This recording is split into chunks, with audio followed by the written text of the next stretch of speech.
Muy buenas tardes, son las 6 menos 13 minutos de la tarde, una hora menos en Canarias. Comienza la comparecencia y rueda de prensa de la ministra portavoz, María Jesús Montero. Buenas tardes. Pues muy buenas tardes a todas y a todas, y en primer lugar y en nombre del Gobierno, como siempre, agradecer a todos los ciudadanos, a todas las ciudadanas, el esfuerzo y el sacrificio con el que están desarrollando esta ya quinta semana del confinamiento que está permitiendo, como siempre decimos, salvar vidas, proteger la salud de los más frágiles, de los más vulnerables y contribuir cada uno en función de su medida a que esta pandemia la podamos frenar y mantengamos al virus a raya.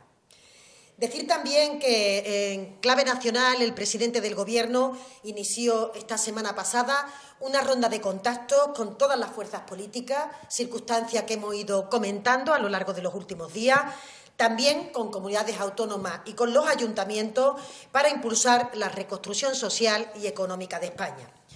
Y, de hecho, hoy mismo el presidente Sánchez ha concluido su ronda de llamadas con el conjunto de formaciones presentes en el arco parlamentario con la entrevista que ha mantenido con el líder del Partido Popular, el señor Pablo Casado.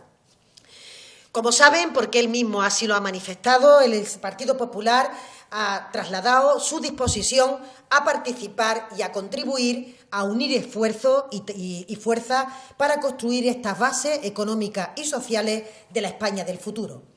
Estas son las cuestiones que ha trasladado el presidente del Gobierno a Pablo Casado, esta invitación, esta actitud de diálogo para que se sumara y, por tanto, celebramos y agradecemos que el líder del Partido Popular haya aceptado finalmente que su partido esté presente en las conversaciones para la reconstrucción económica y social de España. La presencia de la gran mayoría de los grupos políticos es fundamental para alcanzar un amplio consenso, un acuerdo con bases sólidas que nos permitan construir los cimientos del edificio que va a permitir, una vez que hayamos superado la pandemia, hacer esa reconstrucción desde el diálogo y desde la capacidad de consenso y de alianza. Para ello es fundamental, como hemos trasladado desde el inicio de estas conversaciones, la reactivación de la economía, la revitalización del estado del bienestar, que es lo que nos permite que todos, al menos ante la enfermedad, ante la educación, ante los cuidados o ante ya la edad prolongada, podamos contar con un colchón de seguridad, el refuerzo de nuestro sistema sanitario e impulsar de manera coordinada una respuesta contundente y unida al conjunto de la Unión Europea. Por eso estas líneas, que son las fundamentales con las que partimos para el diálogo en esta mesa política que forma parte del pacto de la reconstrucción económica y social, acudimos con vocación de llegar a acuerdo, de intentar concitar este consenso, que es lo que quieren los ciudadanos, lo que nos piden y la mejor contribución que desde los servidores públicos podemos hacer para que el conjunto de la ciudadanía tenga la confianza de que ponemos lo mejor de nosotros mismos para esta reconstrucción. Será el propio Congreso de los Diputados quien convoque día y hora de la reunión para esta mesa, así como el formato para su celebración. Pero el Gobierno desea y espera que esto se produzca a la mayor brevedad posible para que de inmediato puedan empezar estos trabajos de reconstrucción de nuestro país, para que podamos empezar a dialogar y diagnosticar una situación que tiene que permitir el acercamiento y, por tanto, orientar también para el futuro las posibles soluciones. Como también conocen, este pacto se complementa con la que se produce también en el marco de las comunidades autónomas y de los ayuntamientos, así como en el acuerdo social protagonizado por empresarios y por sindicatos. Respecto a ayuntamientos y comunidades, lo que hemos dado en llamar el impulso interinstitucional, se produjo en el día de ayer una nueva conferencia de presidentes que mantuvo también información trasladada a todos ustedes a través de las diferentes personas que participaron en la misma, y hoy el presidente del Ejecutivo se ha reunido justamente con la Federación Española de Municipios y Provincias. En esta reunión, una reunión que se ha celebrado por parte de la Federación de Municipios y Provincias, se han convocado solo dos a lo largo de la democracia y no se reunía desde el año 2008 o desde el año 2009. El propio presidente trasladó su intención de convocar este encuentro cada 15 días. es decir, de hacerlo de forma permanente para que el diálogo sea rápido, sea eficaz y, por otra parte, sea fluido. Se ha informado en la misma sobre la intención del Gobierno de solicitar mañana mismo la prórroga del estado de alarma hasta el próximo día 9 de mayo, que incorporará, como todos ustedes conocen, cambios para aliviar la situación de confinamiento de nuestros niños y nuestras niñas.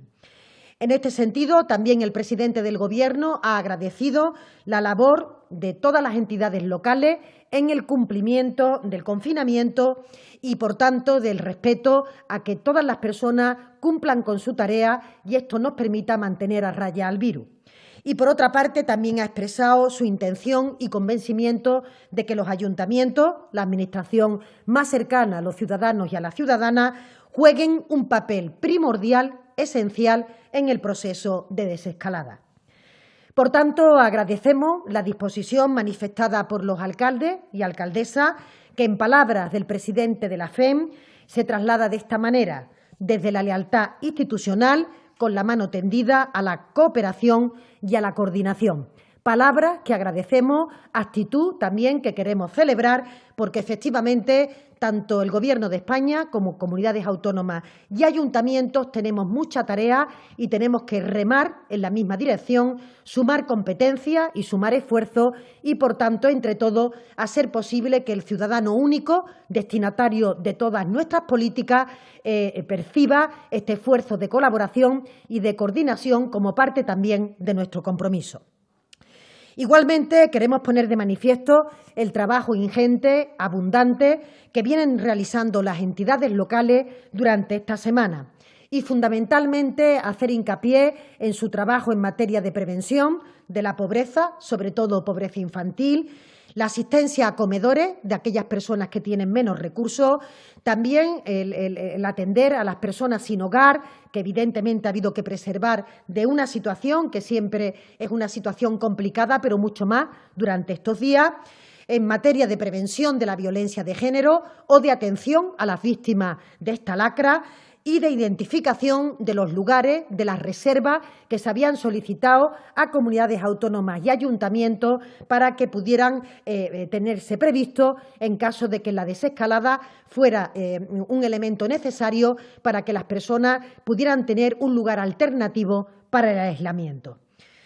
Yo creo, y así lo hemos expresado y el presidente lo ha hecho públicamente, tanto el día de la conferencia de presidentes como hoy mismo, que todas las administraciones públicas tenemos la obligación de coordinarnos y de sumar esfuerzos en un momento tan complicado para el conjunto de los ciudadanos y también para el país.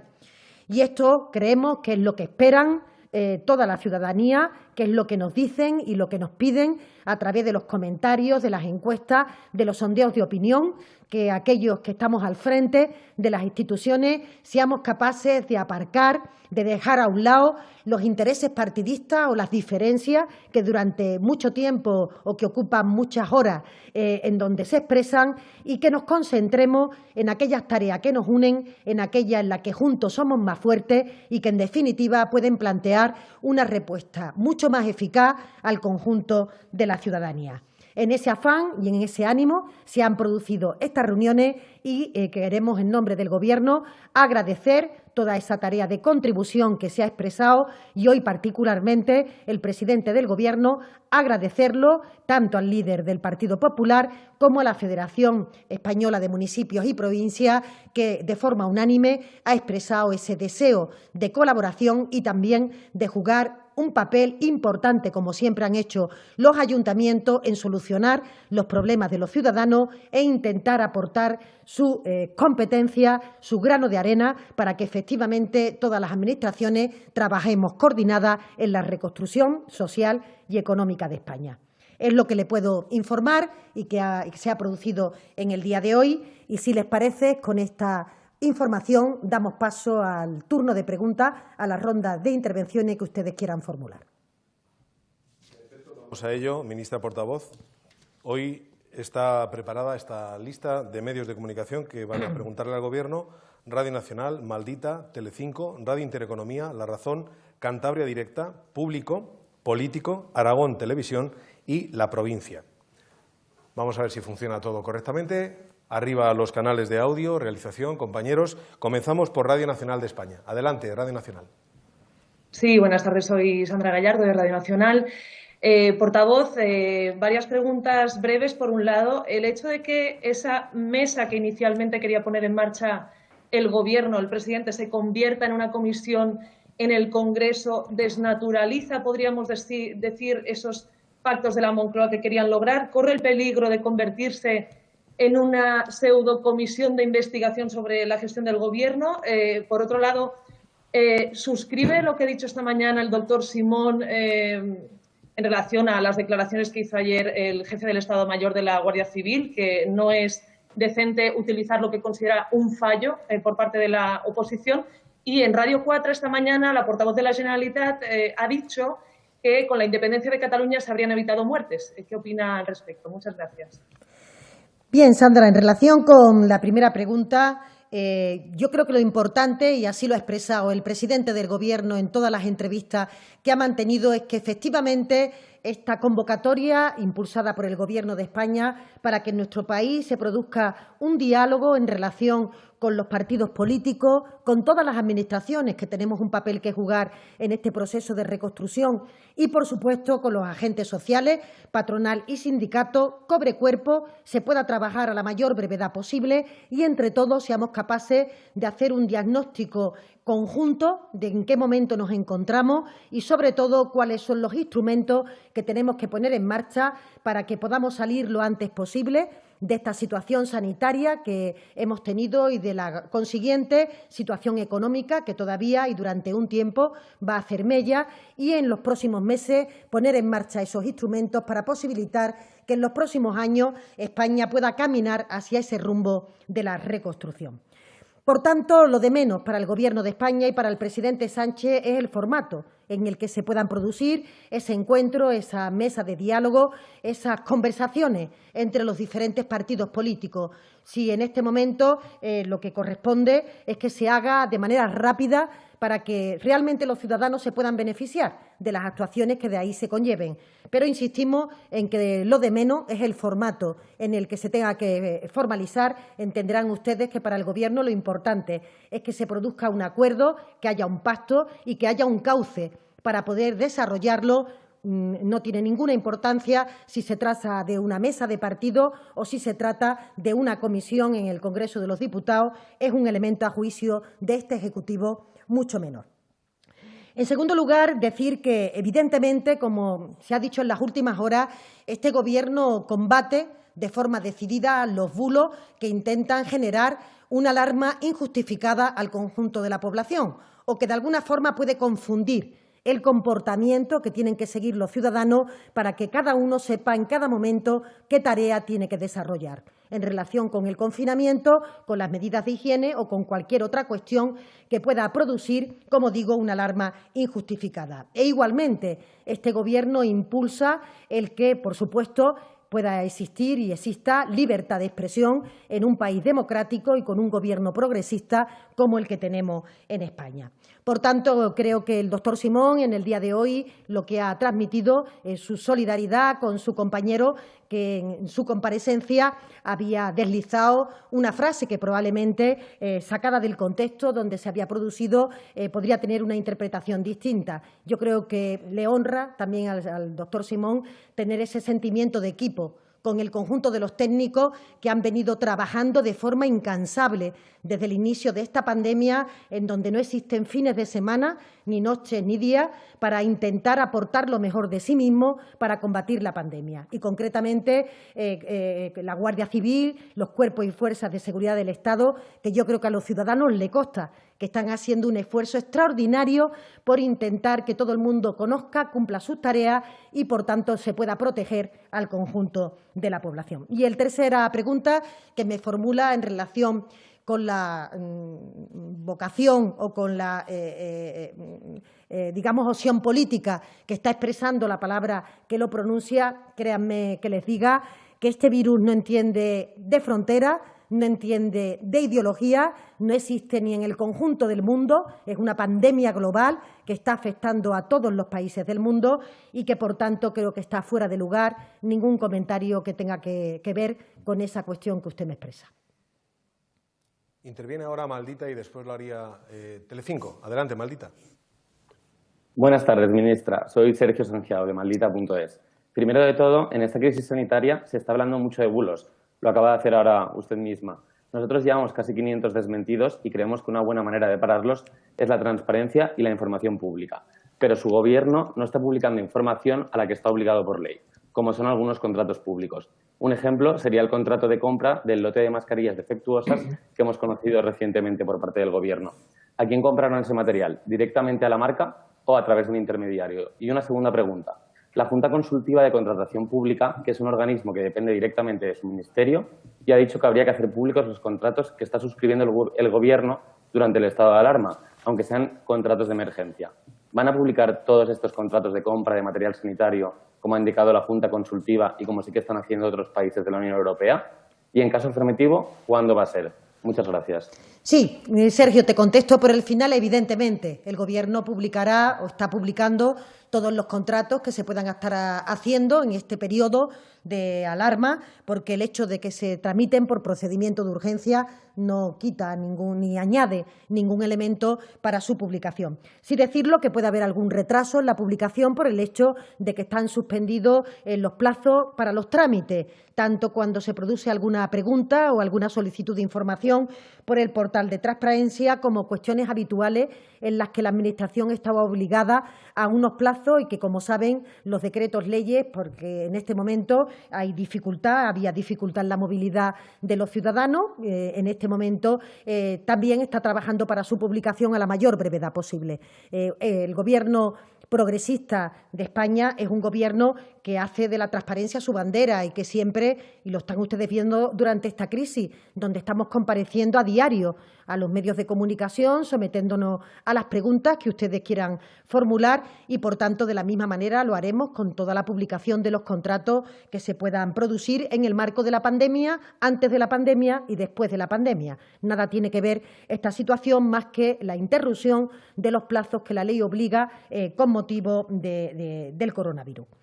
En relación con los desmentidos o con las cuestiones que usted comenta, yo creo que es importante volver a resaltar siempre que el Gobierno estará, como he dicho anteriormente, combatiendo todos los bulos que atentan contra la información que los ciudadanos tienen que tener, creando una alarma injustificada, es decir, cuestiones que se pueden verificar, que son falsas, que a veces corren por las redes y que los técnicos que todos los días dan explicaciones sobre esta materia, así se lo transmiten a todos ustedes poniendo el número de denuncias que se interponen o directamente algún caso, algún ejemplo que pueda ser especialmente llamativo respecto a esta cuestión. Pero el compromiso con la transparencia es un compromiso que siempre está firme y que seguirá estándolo firme ahora, antes de la pandemia y después de la pandemia.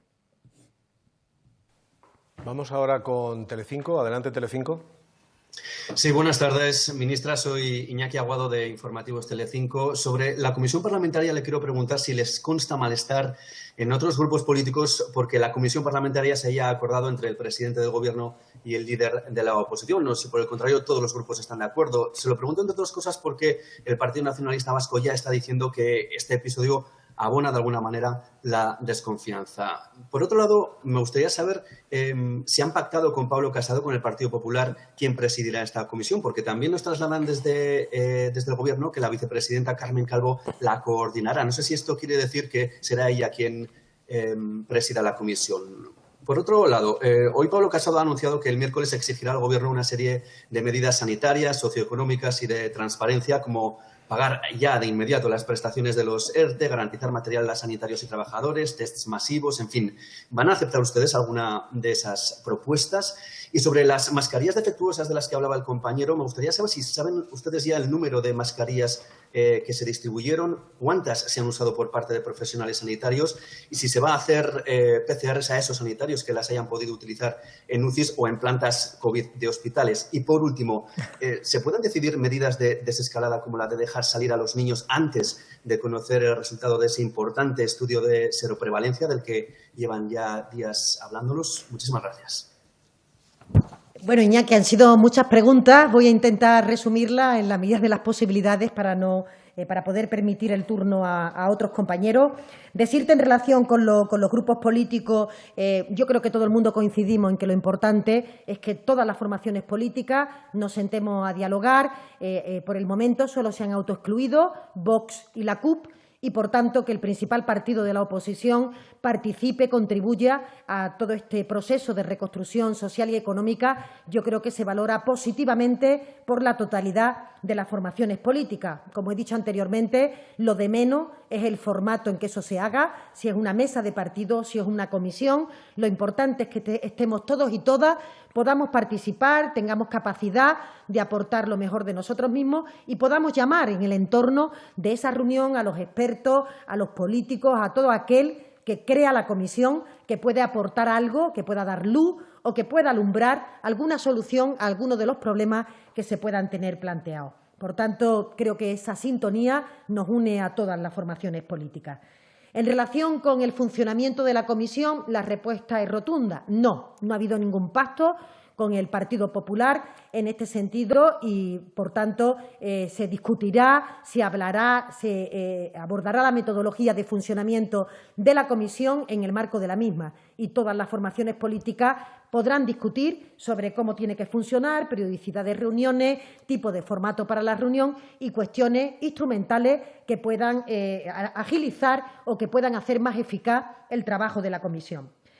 En relación con los protocolos que se puedan manejar por parte del sistema sanitario en relación con la utilización de las mascarillas, yo creo que la prevención de riesgos laborales tiene perfectamente contemplado cómo y de qué manera se actúa en los casos en donde haya podido existir algún riesgo para el profesional sanitario, bien porque haya atendido a alguna persona que haya sido positiva al COVID o bien porque se interprete que el material de protección, en este caso, no haya sido lo eficaz que se hubiera planteado desde el primer momento. Por tanto, serán los propios centros sanitarios los que pongan en marcha esa prevención de riesgos laborales en aquellos casos donde consideren que las personas que han estado en contacto puedan tener algún elemento añadido de riesgo. Y en relación con los elementos de desescalada, decirle que el presidente fue bastante claro el día de su exposición, cuando compareció ante todos los ciudadanos para trasladar y para comentar que todo el proceso de desescalada va a estar monitorizado, va a estar vigilado por una serie de marcadores que irán planteando en cada momento cuáles son las cuestiones que se pueden hacer, qué cuestiones se tienen que dar para que efectivamente se puedan ir aliviando las situaciones de confinamiento, bien a determinados grupos de población o bien en determinados territorios donde se cumplan algunos de estos elementos. Por eso, el Gobierno jamás se va a anticipar a ninguna cuestión técnica, sino que va a estar trabajando conjuntamente y de la mano con los grupos expertos, científicos, para que este proceso esté perfectamente vigilado, de manera que podamos dar los pasos cuando las circunstancias así lo aconsejen y también, como dijo el presidente, si esos pasos son pasos que apuntan en la buena dirección, se irán consolidando, incluso se podrán ampliar y si alguno de ellos aconseja retrotraerlo, igualmente también lo haremos desde la humildad, desde el conocimiento que este es un proceso de aprendizaje y que, por tanto, el conjunto de los técnicos, los expertos, los políticos y los ciudadanos tendremos que estar todos a una siguiendo esas instrucciones para que esos marcadores nos puedan indicar si tenemos que profundizar, si podemos ir en esa dirección o si tenemos que caminar por una dirección alternativa. Pregunta ahora Radio Intereconomía. Adelante. Buenas tardes, ministra. Rubén Gil, de Radio Intereconomía. Quería preguntarle cómo valora el Gobierno las previsiones del Banco de España con esa posible caída del PIB de hasta el 13% en función de hasta cuándo se prolongue el confinamiento y cuándo se recupere la actividad. ¿Descarta que vaya a haber una recuperación en V, como sí que defiende el Gobierno? Y, en este sentido, ¿con qué previsiones trabaja el Ejecutivo y cuándo tienen previsto actualizar el cuadro macro y enviárselo a Bruselas? Luego, de cara al Consejo de este jueves, si nos podría detallar más ese Fondo de Recuperación Europeo, se habla de hasta 1,5 billones de euros, que estaría financiado con deuda perpetua, lo va a proponer el Gobierno. Y hablando de ese Consejo, ¿qué le parece que Alemania haya vuelto a rechazar hoy la puesta en marcha de los coronabonos? Y una última, los autónomos siguen pidiendo que se suspenda el pago de la cuota del mes de abril, si eso está ahora mismo o no en los planes del Gobierno. Sí, muchas gracias Rubén, que ibas muy rápido y por tanto he tenido que ir tomando nota de tu intervención. Las previsiones del Banco de España están en línea con las que se están trasladando por parte de los organismos internacionales, en línea con la que se planteó los pasados días por parte del Fondo Monetario Internacional. En este caso, el Banco de España da escenarios distintos con una horquilla bastante amplia en la que se incorporan dentro de esa horquilla todas las previsiones que hasta la fecha se han publicado por parte de los diferentes expertos, asesores o de los propios organismos internacionales. Sabéis que el Gobierno de España, antes del día 30 de abril, tiene que mandar su previsión a Bruselas y, por tanto, en esa fecha y conforme nos vayamos acercando a esa fecha, estaremos en condiciones de hacer de forma tentativa una suerte de previsión de ese cuadro macroeconómico, porque las cifras van a depender mucho de la intensidad y de la duración de la crisis sanitaria durante este periodo, circunstancia que aún no conocemos, que, por tanto, tendremos que estar muy pendientes, muy vigilantes de qué ocurre en la parte sanitaria para conocer, por ejemplo, hasta cuándo llega el momento en donde los ciudadanos puedan regresar a esa nueva normalidad o cuando se puedan abrir los comercios tradicionales, los hoteles o determinadas áreas que son muy importantes para nuestro Producto Interior Bruto y que condicionan de forma importante también nuestras previsiones macroeconómicas. Conforme nos acerquemos a esa fecha, lo podremos hacer también público. Y, por último, transmitir que la posición del Gobierno de España respecto al papel que creemos que tiene que jugar Europa es bastante inequívoca. Nosotros consideramos, y lo compartimos con muchos otros países, que en este momento Europa tiene que dar una respuesta a la altura de lo que ha sido esta pandemia, en la que se pueda mutualizar parte de esa deuda. Cualquier instrumento que mutualice parte de esa deuda nos parece conveniente y, por tanto, no es tan importante si se llama de una manera o se llama de otra, como que realmente Europa sea consciente de que los países en solitario no pueden acometer lo que está implicando y lo que va a implicar durante todo el año 2020, tanto la caída de ingresos como el incremento del gasto para hacer frente a esta pandemia que azota a toda Europa y que, con mayor o menor intensidad, es un problema que compartimos el conjunto de los países. Hay que dar una respuesta homogénea y hay que hacerlo de forma generosa, ocupándonos de los problemas de las personas, de los ciudadanos europeos, porque en este momento se espera a Europa más que nunca. Y si Europa no está a la altura de las circunstancias, evidentemente lo lamentará, teniendo España como país profundamente europeísta, teniendo que impulsar un discurso que, insisto, es compartido por muchos países, pero que se tiene que concretar en instrumentos que nos permitan, entre todos, ser capaces de hacer frente a una situación que no estaba prevista y que está suponiendo realmente para las cuentas públicas un problema muy importante, sobre todo en aquellos países que vivimos esta pandemia con mayor intensidad. Y respecto a algunas cuestiones en materia de fiscalidad o en materia de alivio para el tejido productivo de nuestro país, me van a permitir que mañana, que se reúne el Consejo de Ministros, va a presentar una nueva batería de medidas que se la presentaremos y que, por tanto, será cuando se debata, cuando se aprueba y se discute en el Consejo de Ministros, cuando desde la portavocía podremos trasladar cuáles son los elementos que se han acordado y qué cuestiones nos parecen prioritarias para las próximas semanas. Vamos ahora a La Razón. Adelante, La Razón. Buenas tardes, portavoz. Ainhoa Martínez, de La Razón. Yo quería preguntarle a ver si nos puede adelantar alguna propuesta concreta que se vaya a llevar a ese diálogo con los partidos, más allá de los 4 ejes que nos ha comentado. Por ejemplo, el ingreso mínimo vital va a estar entre las propuestas que lleve el Gobierno. Y llevamos varios días pendientes de los datos de fallecidos en las residencias de mayores. No sé si los tienen ya y si nos los puede confirmar también. Gracias. Sí, en relación, Ainhoa, con la primera cuestión, nosotros lo que hemos trasladado son las áreas prioritarias, imprescindibles, en las que el Gobierno entiende que hay que trabajar, por una parte, en la reconstrucción sanitaria, después de que el sistema de salud ha estado sometido a un importantísimo estrés, todavía está sometido a este estrés. Como siempre, nuestro agradecimiento a todos los profesionales de primera línea, a los sanitarios que se juegan la vida todos los días, trabajando para salvar la de las personas que acuden a nuestros servicios. Y, por otra parte, las áreas económicas, las áreas sociales o la posición europea para que podamos, entre todos, tener una propuesta unitaria.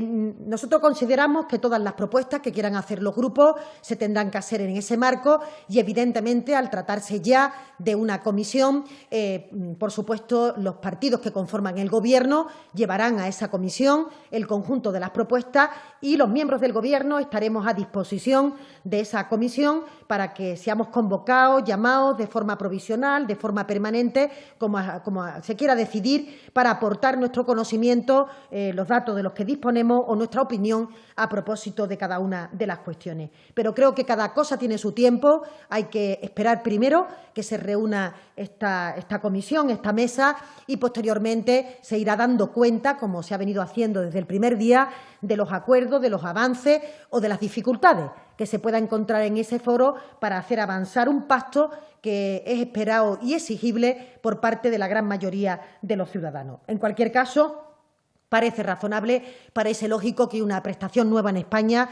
tan importante como el ingreso mínimo vital, pueda ser objeto también de atención, de discusión en el marco de ese pacto, aunque la voluntad de llevarla a cabo no está condicionada, sino que, como ya se ha trasladado, el Ejecutivo presentará la propuesta a lo largo del mes de mayo y creemos que tiene que entrar en funcionamiento, en acción, en el menor plazo de tiempo posible, para que se puedan beneficiar todas aquellas personas que, cumpliendo determinadas condiciones, no tienen ingreso y no tienen ninguna otra prestación o tienen prestaciones mínimas por debajo del umbral que les impida tener una calidad de vida aceptable. Pregunta ahora Cantabria Directa. Adelante, Cantabria Directa. José Luis López, Cantabria Directa. Buenas tardes, ministra. Me sumo, en primer lugar, al apoyo mostrado al jefe del Estado Mayor de la Guardia Civil, José Manuel Santiago, así como al resto de fuerzas y cuerpo de seguridad del Estado por su trabajo demostrado en años, ¿no? Tan solo 3 cuestiones, ministra. En primer lugar, ¿cuándo estima que va a llegar el cobro de las prestaciones de los ERTEs abiertos en su día y también si se va a agilizar de alguna forma el pago a los trabajadores?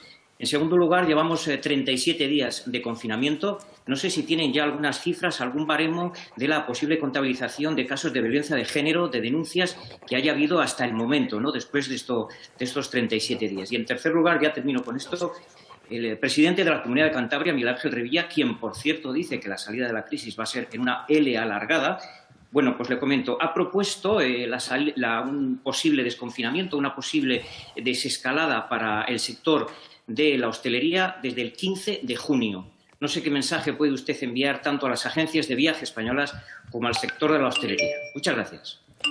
Sí, muchas gracias, José Luis. Aprovecho tu pregunta sobre las denuncias que se hayan podido formular, donde algún ciudadano, siempre en situaciones puntuales, hayan podido no respetar el confinamiento, a los técnicos que diariamente están llevando el recuento de esta situación, y de la misma manera que me preguntaba antes Ainhoa y no le había contestado sobre la cuestión de cómo se rinde información sobre los fallecimientos después de la orden que emitió el ministro Salvador Illa. Se está haciendo en un formato que permite tener mucho mejor identificada cada una de las partes de la población al objeto de tomar decisiones. En este sentido, personas asintomáticas que hayan podido hacérsele la PCR, y ahora que vamos a incrementar el número de PCR porque la capacidad del sistema está siendo el doble, y por otra parte por el estudio serológico que se va a hacer a población sana, igualmente se tendrá diferenciado en las columnas correspondientes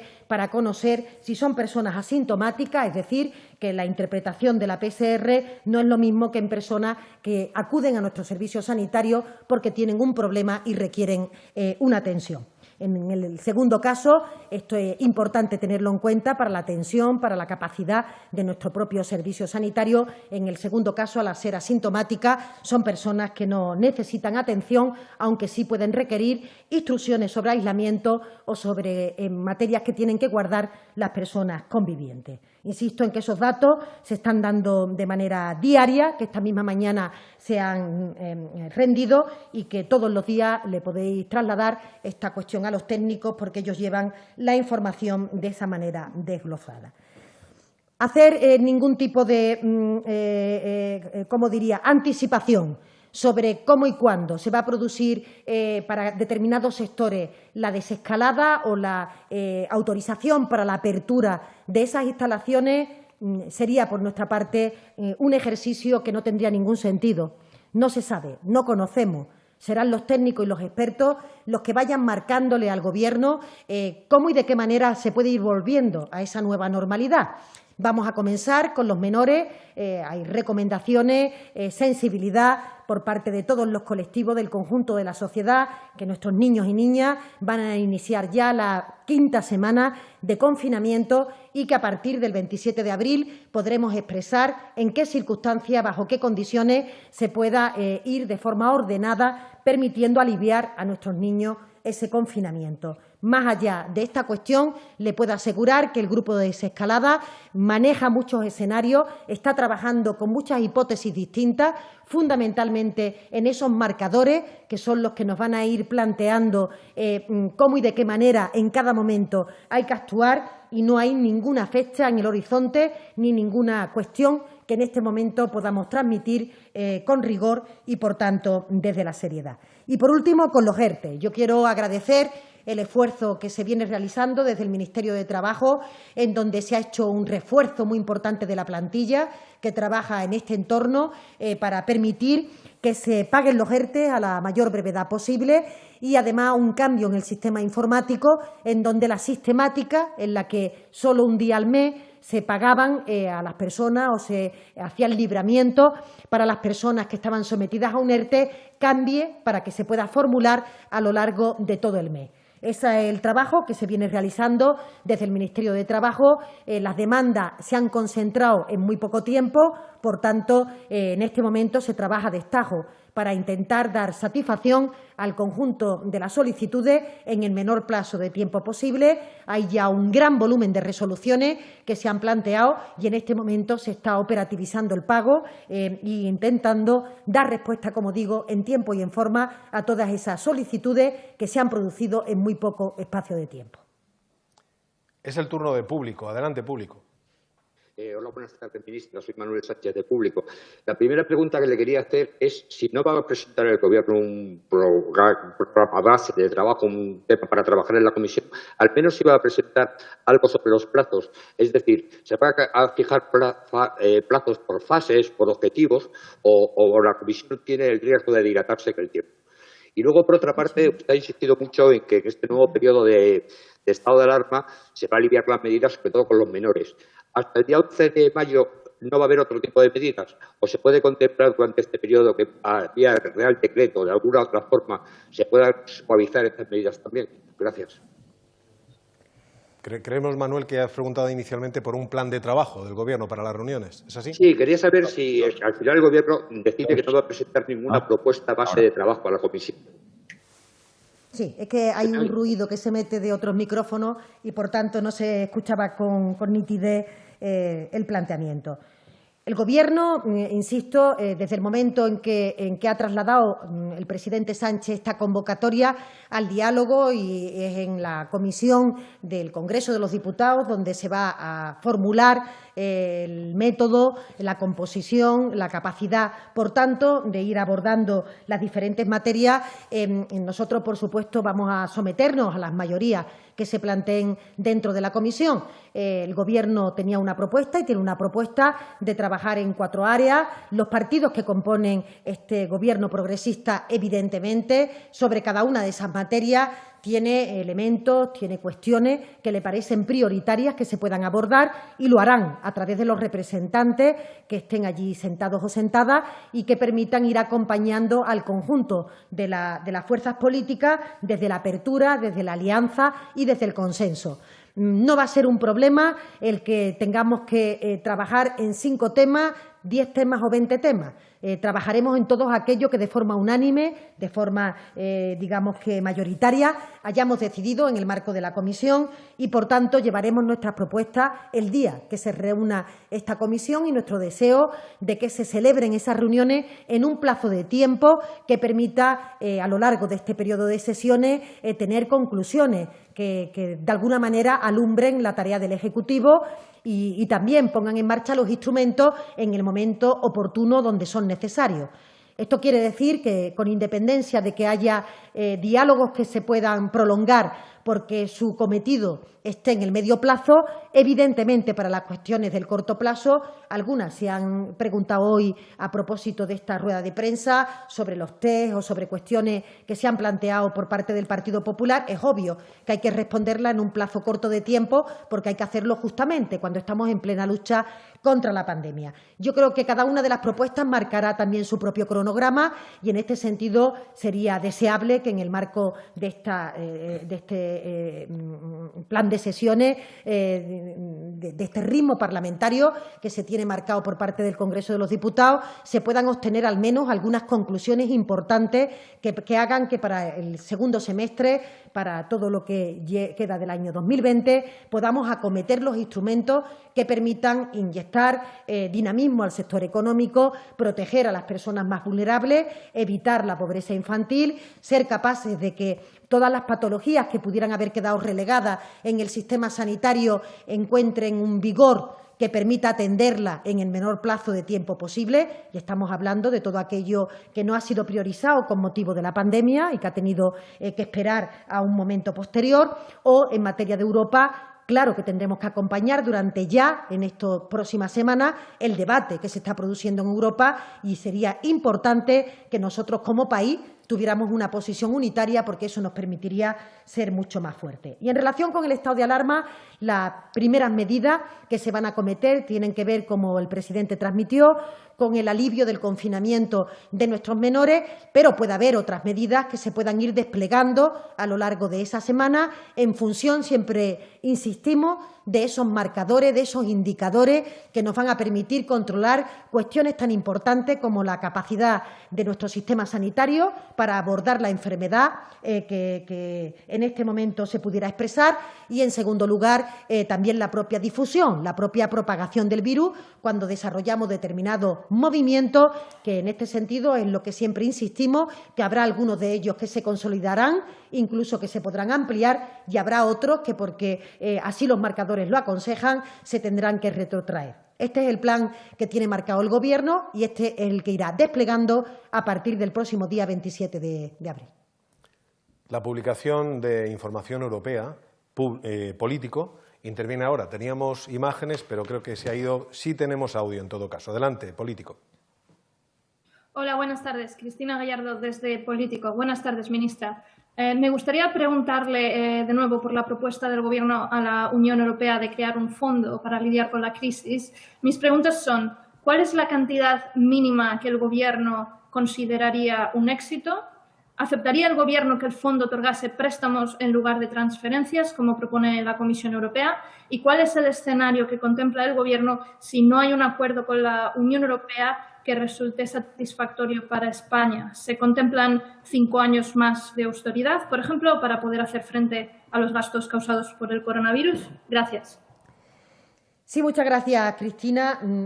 Yo creo que hasta que no conozcamos del todo cuál va a ser la intensidad de esta crisis, que tiene un componente sanitario indudable en relación con los gastos que los Estados miembros hemos tenido que sufragar para atender a todas las personas, y, en segundo lugar, también con lo que ha supuesto de dificultad económica, tanto en caída de ingresos por parte de un sector de la actividad realmente deprimida con motivo del confinamiento y que no ha podido desarrollarse a pleno rendimiento, problemas con las exportaciones, cierre de fronteras, en algunos países con especial incidencia, áreas que son importantes para nuestro PIB, como puede ser el turismo o puede ser el comercio.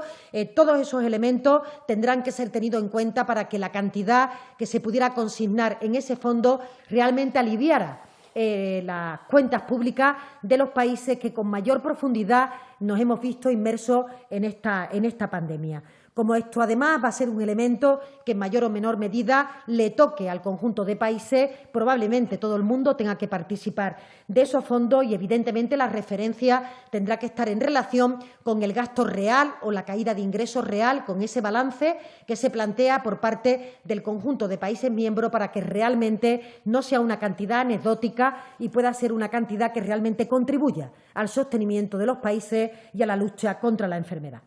En segundo lugar, nosotros hemos optado por los instrumentos que permitan la mutualización de la deuda.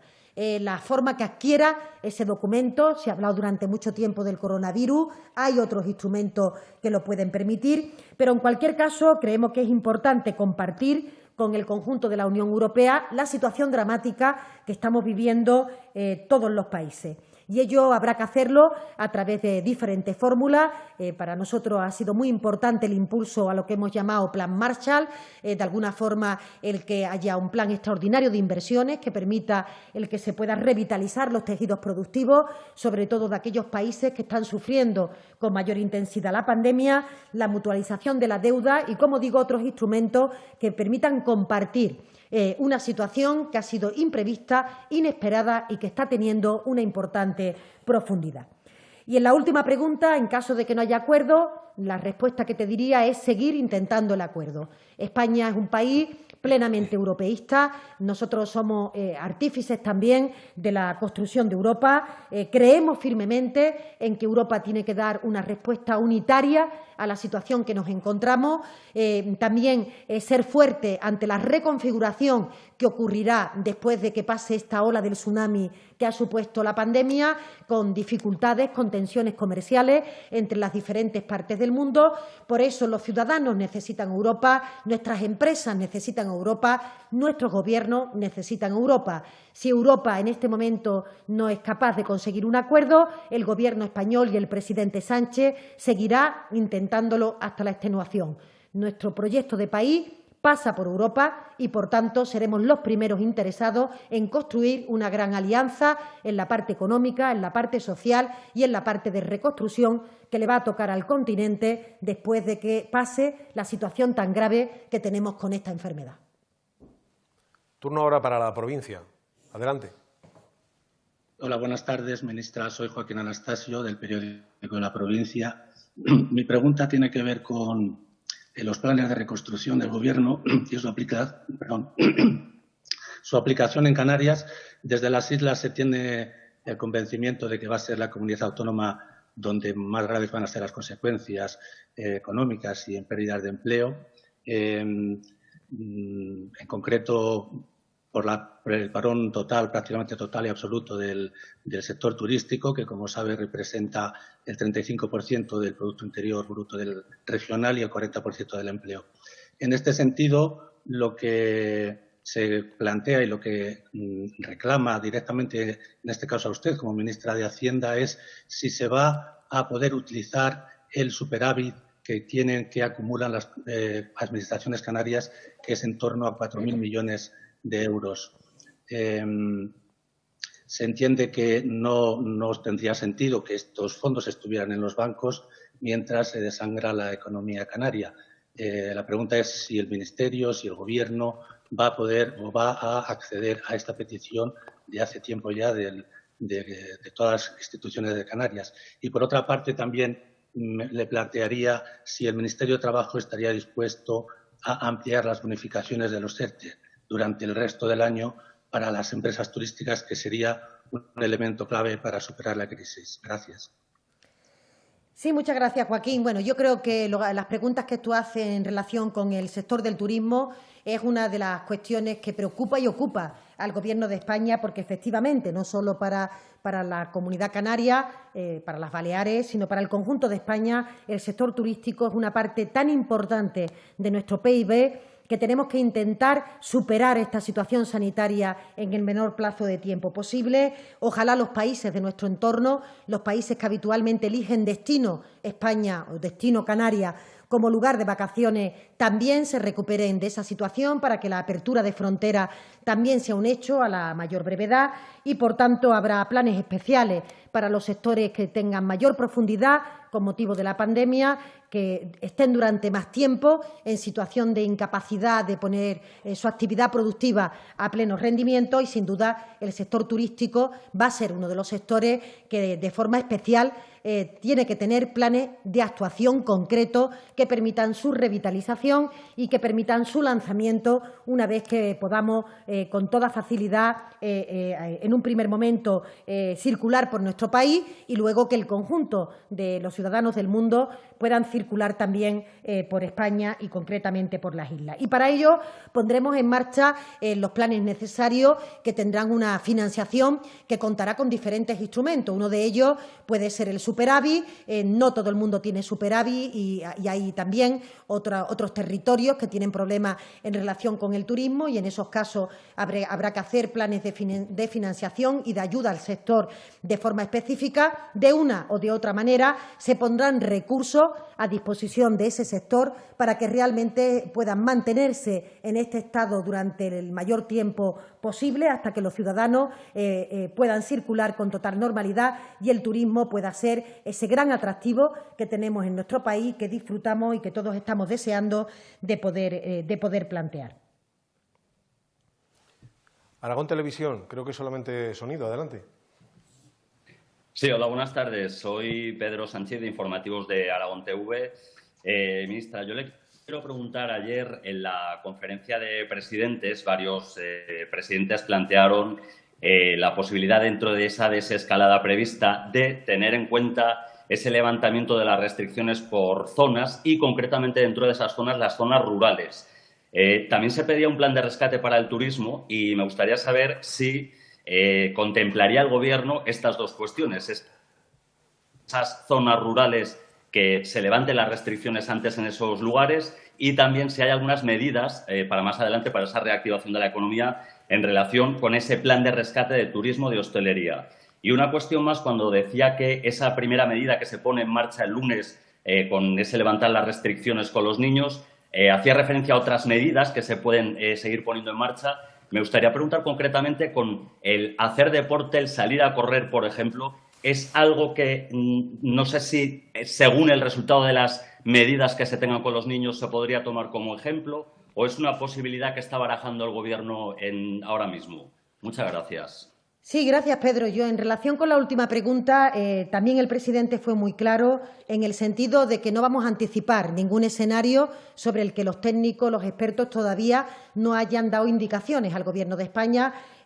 Por tanto, hacer deporte de forma individual es una de las cuestiones que puede pivotar y que, por tanto, están estudiando los técnicos, los expertos, en función de esos marcadores que venimos comentando, que van a ser la guía que haga que el Gobierno adopte una decisión o adopte otra, como digo, bien por grupo, bien por tipo de actividad o bien por población.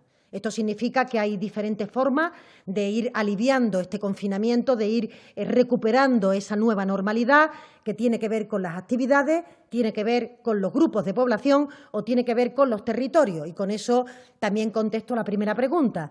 Todavía este grupo de expertos no ha determinado, no ha decidido y, por tanto, el Gobierno no ha tomado ninguna determinación respecto a que si las zonas rurales, determinados municipios, determinada comunidad autónoma vaya a anticipar cuál va a ser el comportamiento que luego se extendería al conjunto de España. Esto es lo que estamos estudiando. Sobre estas cuestiones no queremos especular porque creemos que generan confusión a la población. Al final uno escucha que se puede o no se puede hacer determinada actividad y se puede confundir creyendo que puede, por ejemplo, desarrollarla durante este momento, por lo que seremos muy cautos. En el momento en que esté decidido, así lo trasladaremos. esta cuestión es la que puedo decir respecto a esa pregunta y que enlaza con la de si se va a hacer por zonas rurales o si también el turismo o la hostelería puedan ser objeto de esa actividad. En relación con la ampliación de los ERTE, que también lo ha preguntado anteriormente su compañero, decirle que el Gobierno está estudiando la situación sanitaria y, por tanto, si la situación sanitaria se prolonga, tendremos que estudiar si algunos de los instrumentos que se han puesto en marcha pues también se tendrán que prolongar, pero son cuestiones que estudiará el Ejecutivo en función de los datos sanitarios, de los datos económicos y también de la eficacia que hayan tenido determinados instrumentos. Los ERTE parece que han sido un instrumento eficaz. Evidentemente, se trata de una suspensión temporal del empleo, por tanto, es una cuestión que no se puede mantener indefinida en el tiempo, pero estaremos muy atentos a si realmente han tenido un comportamiento eficaz y si hay algún sector que se pudiera beneficiar de su ampliación o de su prolongación. Ministra, hay dos medios que creen que por distintas circunstancias no han sido respondidas sus preguntas o no se han podido plantear correctamente. En concreto, Político. No sé si está ahí Político y puede replantear una última pregunta que tenía. Adelante. Hola de nuevo, ministra. Me gustaría preguntarle de nuevo sobre la cifra mínima que el Gobierno consideraría un éxito para ese fondo europeo. He entendido los factores que usted ha mencionado en relación a cómo debería ser esa cifra, pero no sé si el Gobierno maneja alguna cantidad que podría considerar aceptable a la hora de llegar a un acuerdo. Y me gustaría también repreguntarle sobre el tema de la austeridad. Si no se llegase a un acuerdo tan ambicioso con la Unión Europea como el Gobierno espera, si eso significaría más años de austeridad o puede que haya que sacrificar una parte del programa electoral. Gracias. Cristina, yo es que creo que te he contestado a ambas preguntas. Discúlpame, porque sobre la cifra, evidentemente, el Gobierno no ha dicho ninguna cantidad en concreto. Lo que sí ha planteado parámetros de referencia en función de la profundidad de la crisis en los países de nuestro entorno y de la capacidad de que realmente esa aportación pueda tener un efecto en las cuentas públicas, no sea una cantidad anecdótica que no tenga efecto en la recuperación del país y, por tanto, habrá que hacer un cálculo conjunto en función de cada uno de los países, la intensidad de la crisis en cada uno de los países, la profundidad, el tiempo que se ha mantenido al estilo de lo que se está produciendo por parte del Fondo Monetario Internacional u otros organismos expertos que están empezando a calibrar cómo y de qué manera va a caer el Producto Interior Bruto en los diferentes países. Esas tendrán que ser las referencias, pero España no lleva una cantidad cerrada o específica en relación con esta cuestión. Por eso te daba las referencias sobre las que nosotros creemos que hay que hacer los cálculos conjuntos. Y la segunda pregunta, creía también haberla contestado, si no hay acuerdo en este momento, España seguirá llamando al acuerdo. Las cifras son tan llamativas de cómo se puede comportar el déficit o la deuda en los países miembros y, además, afectando a la totalidad de los países, que parece absolutamente de sentido común, que hay que adoptar parámetros que permitan transitar ese mecanismo, desde luego teniendo en cuenta esas circunstancias. Le pongo un ejemplo. España ha salido del procedimiento de déficit excesivo. Por tanto, se estaba enfrentando a unas cifras de déficit que estaban por debajo del 3%. El Fondo Monetario Internacional preconiza que puede estar en torno al 8%, una caída del 8% de su PIB. Hoy hemos conocido la cifra del Banco de España, que da una horquilla entre el 7 y el 13%. Creo recordar, entenderá usted, que los parámetros de estabilidad con los que estábamos moviéndonos no pueden ser aplicables a cifras de ese importe y de ese tipo. Por eso lo intentaremos y lo seguiremos intentando hasta que realmente haya un consenso para que podamos manejarnos en los próximos años con unos parámetros que hagan transitable esta situación, que permitan el compromiso con las cuentas públicas, pero sin que nadie se quede atrás con motivo de esta pandemia, sin que se incremente la desigualdad. Todo lo contrario, tendremos que corregir las situaciones de desigualdad sobrevenidas y hacer compatible todo ese equilibrio que siempre es complicado, pero creo que tenemos ya experiencia y compromiso por parte de los países miembros para poder abordarlo. Maldita.es. Buenas tardes, ministra. Sobre la compra de mascarillas defectuosas, queríamos saber de forma concreta, que no nos ha resuelto, si las compraron directamente a la marca o a un intermediario.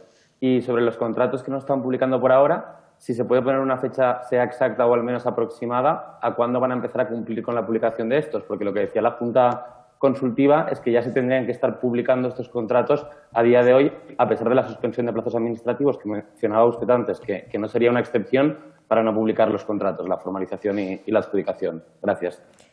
Sí, en relación con estas dos cuestiones, creía también, Sergio, haberte contestado diciendo que se irán publicando de inmediato. Evidentemente no tengo una fecha en la cabeza en la que yo creo que ya, de hecho, creo que ya se están subiendo a esa plataforma determinados contratos que se han ido celebrando en los días pasados, pero como no lo puedo asegurar, tampoco quiero comprometerme con un día y una hora para que esto sea posible. Será a la mayor brevedad. Lo único que quería poner de manifiesto es que en ningún momento se ha transmitido que no se vayan a publicar los contratos, sino que lo que obliga la ley quedaba suspendido los plazos por motivo de la situación de pandemia y, por tanto, por todas las dificultades sobrevenidas que estaban en relación con esta materia. Pero disculpa que no te pueda dar un día porque, evidentemente, corresponde a los órganos de contratación subir esos datos y no conozco cuál es el día, la hora en la que eso se va a publicar. Y respecto a la cuestión anterior, creo recordar que el propio Ministerio de Sanidad en su momento transmitió que se había producido a través de un distribuidor que lo hacía aquí en el marco nacional, en el conjunto de España. Yo desconozco particularmente el nombre del distribuidor y, por tanto, creo que esa pregunta había quedado contestada previamente por las autoridades sanitarias. Creo recordar que dijo que había un distribuidor que había sido el responsable del contacto con la marca de origen. Muchas gracias a todos los medios. Gracias, ministra portavoz. Buenas tardes.